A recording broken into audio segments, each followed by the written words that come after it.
Hey team, it's Emily and Steve coming to you live from the preteen office.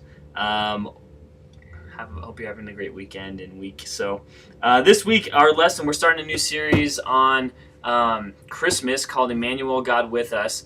It looks at 4 different ways that God has dwelt with us over the course of time and history. And so week 1 starts out with garden. Week 2, we go to tents, tabernacle. Week 3, we go to Jesus in the manger, Emmanuel, God with us in that way.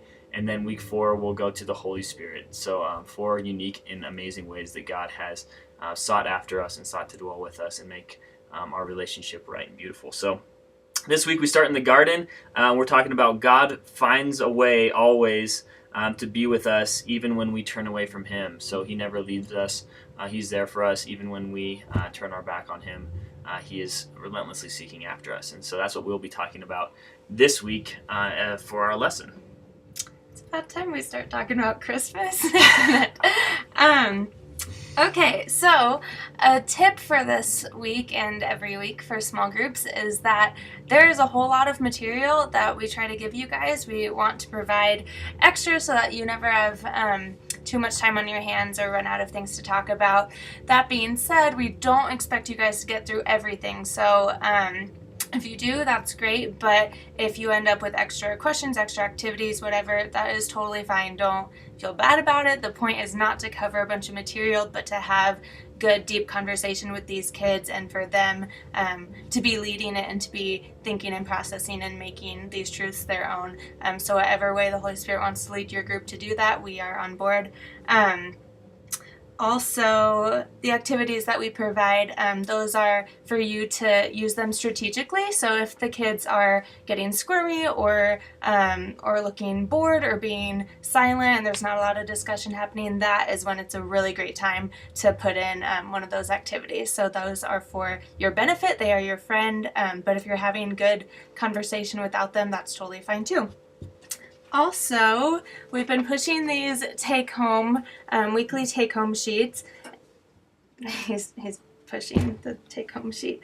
And we just want your guys' help with this. We want you to be encouraging the kids in small groups to do these things. These are kind of not the meat of the ministry, but just really practical ways for kids to live out their faith throughout the week. This is a really great tool and resource for them, and so we want to make sure it's getting into their hands, but that it's also getting done, and that we can follow up and ask the kids, what did you do this week?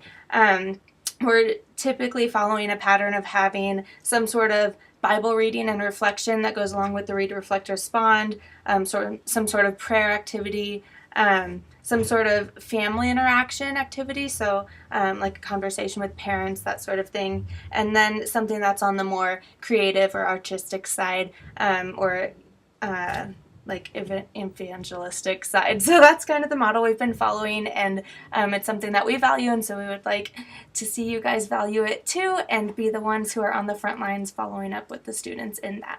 Thank you. Sweet. Some awesome opportunities for you guys to be a part of going forward. For our Wednesday night events, we have one of our biggest ones of the year coming up at the last Wednesday of January. I believe it's the 29th. We're having our SuperCalifragilisticExpialidocious Friend Fest, which will be amazing. Last year we had around 280 students come out to participate in this, so it's one of our greatest outreach opportunities of the year, and we'd love to have your help with that.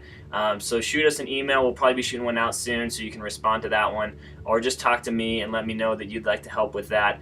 Super fun things, inflatable castles, spin art, 9 square in the air, dancing, dodgeball, all sorts of fun things, all for the purpose of promoting our church, our ministry, and the gospel to kids, that they would come and get plugged in on Sundays and Wednesdays. So the main goals are we'll be sharing the gospel there so kids will hear about Jesus, and then the second one being that we would invite them to come back on a Sunday or Wednesday to experience what God is doing here on both those days. So not just fun, but fun packaged with the gospel. So come out and join us for that.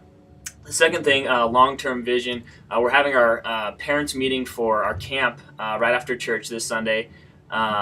And if you guys would like to, the Camp Elam, their staff allows us to come up and be staff with them for a week when our students go to camp there. And it's an amazing week. There's nothing like a week at camp with our students. You would fit a whole year worth of time spent with students into 1 week as far as relationship building and development goes. And so I just challenge you guys to pray about the opportunity of spending a week at camp with some 5th and 6th graders.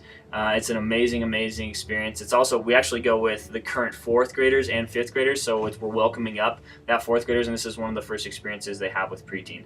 So super important relationally, an amazing time. I won't lie, it's tiring and it's exhausting, but it's one of the best weeks of your life that you'll ever have as well. So pray about that opportunity and what God might be working in your heart as far as that goes. We're going to camp July 6th through 11th. Comfy places to sleep, nice beds, good food, all that kind of stuff as well. So talk to me if you're interested in that as well. I just wanted to give you guys a heads up to put that on your calendar. So we love you guys, and we'll see you on Sunday. Have a great rest of your week. Come to Huddle Time.